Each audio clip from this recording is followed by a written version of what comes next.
नमस्कार. स्वागत आहे तुमचं माझ्या डेली कुकिंग या यूट्यूब चॅनलवरती. घरच्या घरी 2-3 गोष्टी यूज करून कुरकुरीत असे साबुदाण्याचे पापड कसे बनवायचे ते मी आज तुम्हाला दाखवत आहे. तर वाटीभर साबुदाणा रात्रीच भिजू घातला. 1 वाटी साबुदाण्यासाठी 3 वाटी इतकं पाणी गरम करायला ठेवलं. त्या पाण्यामध्ये चवीनुसार मीठ टाकलं. पाण्यात मीठ चांगलं मिक्स करून घेतलं आणि आता या पाण्याला उकळी येऊ द्यायची. पाण्याला चांगली उकळी आली की भिजू घातलेला साबुदाणा आहे ना, तो या पाण्यामध्ये ओतून द्यायचा आणि बस एवढंच आपल्याला करायचं आहे बघा. आणि हा साबुदाणा चांगला ट्रान्सपरंट होईपर्यंत शिजून घ्यायचा. अधूनमधून याला हलवत राहायचं, साबुदाणा खाली लागायला नको. साईडला ना थोडं पाणी गरम करायला ठेवलं होतं, जर गरज पडली तर ओतायला.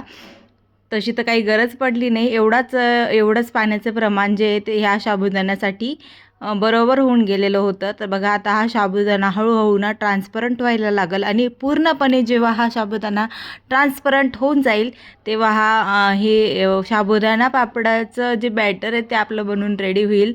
तर खूप सोपे आहे हे बनवणं आणि खूप कमी वेळ लागतो, खूप कमी साहित्य लागतं, खूप सारा असा पसारा पण होत नाही आणि झटपट बनवून तयार होता. तर मी थोडेसेच बनवले होते 1 वाटीचे.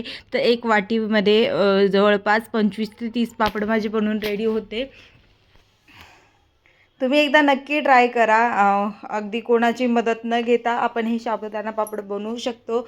तर बघू शकता तुम्ही माझं बॅटर थोडंसं असं ट्रान्सपरंट झालं आहे आता. तसं हे ट्रान्सपरंट झालं की याला थंड होण्यासाठी गॅसवरून उतरवून घ्यायचं आणि एक 15 ते 20 मिनटं मिनटानंतर चांगलं थंड होतं हे बघा. असा ट्रान्सपरंट झाला की गॅसवर उतरून घ्यायचं आणि थंड करायला ठेवायचं. थोडंसं थंड झालं की मग पान कापडावर असं याचे पापड करायचे. मी चेक केलं एकदा थंड आहे का. थोडंसं टाकायचं आणि पळीनीच याला पसरवून घ्यायचं. तर आमच्याकडे याला पळी पापड असं देखील म्हणतात.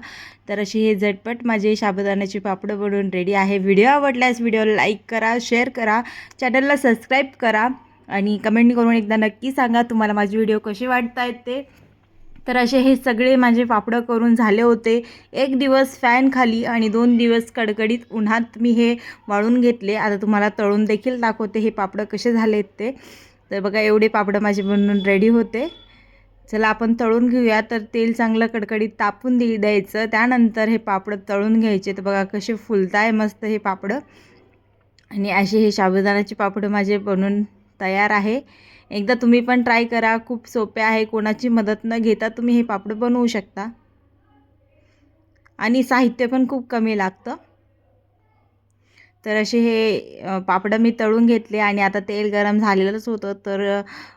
घरामध्ये थोडेसे मुरकुल होते, ते देखील मी तळून घेतले पापडासोबत. आणि असे मस्त टम्म फुललेले माझे पापड आहे. चला तर मग आपण भेटूया पुढच्या व्हिडिओमध्ये. तोपर्यंत व्हिडिओ आवडला असेल तर प्लीज व्हिडिओला लाईक करा, शेअर करा, चॅनलला सबस्क्राईब करा आणि मला कमेंट करून एकदा नक्की सांगा तुम्हाला माझे व्हिडिओ कसे वाटत आहेत ते. तर असे हे सगळे पापड मी तळून घेतले, थोडेसे मुरकुल पण तळले. आपण भेटूया पुढच्या व्हिडिओमध्ये. तोपर्यंत बाय.